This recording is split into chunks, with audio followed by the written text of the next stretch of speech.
زموږ په معاشره کې یوه ګناه ډېره عام سوې ده، خلک یې په اس باندې هم نه بولي.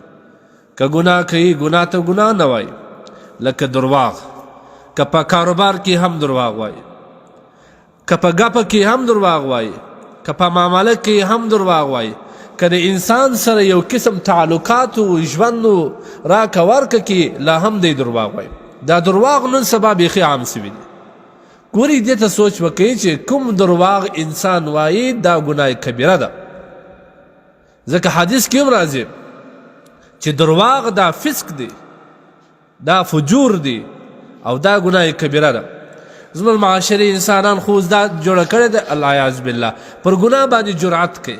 هغه وایي چې درواغ ونه وایه ولا که یا کاروبار وکړي یا ژوند وکړي العیاذ بالله. یعنی الله تبارک وتعالی په رښتیا ویلو کې هېڅ شی هم نشته. که یو سړی رښتیا وایي نه درواغ د کاروبار کولی سي، نه د یو چا سره انډیوالي و رفاقت او دوستي کولی سي. دا ډېره غلطه خبره ده. دا خپله پر ګناه باندې جرأت ورکول دي.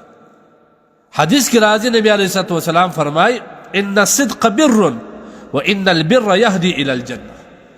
رښتیا ویل همیشه صادقه ځان جوړول دا نیکي ده، او بېشکه دا داسې نیکي ده چې سړی جنت لره ډایرک رسي.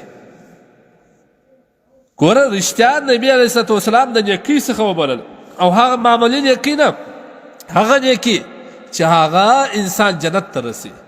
او بل حدیث کې راځي ان الصدق طمانیه، رښتیا ویل اطمینان دی، په زړه کې دې وشواش او شک نه درګرځي، او دا نه ده که اوس رسوا سم داسې نه راومې ګرځي. طمانیه اطمینان دی، بس هره خبره دې وکړه مطمئنه یې. درواغ چې کم دی هغه بېچیني ده، بېقراري ده. انسان په ځای کې شکمن یې چې داسې نه یې اوس یې څوک مې رسوا کړي، اوس مې یو څوک دغه نه کړي راونه ګرځي. لهذا درواغ ویل ګناه کبیره ده. په کاروبار کې درواغ ویل دوکه ده، او په دوکه باندې پیسې حرامېږي. دا حرام بیا په خپل اولادو باندې هم خوري. لهذا مؤمنانو په کار داري مسلمان لره درواغ نه ده پکار، دوکه نه ده پکار. دوکه هم د درواغ د اقسامو څخه یو قسم ده. حدیث کې نبی کریم صلی الله علیه وسلم دا درته ښکاره کړله، که اطمینان وي او که انسان په عمل کې کېږي د رښتیا د لارې کېږي، د درواغو د لارې نه کېږي.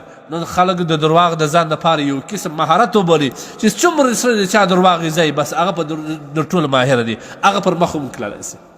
دا د درواغو زندگی، دغه د درواغو ژوندون دا یو 15 ورځې دي، دا اخر ختمیږي، دا بقا نه لري.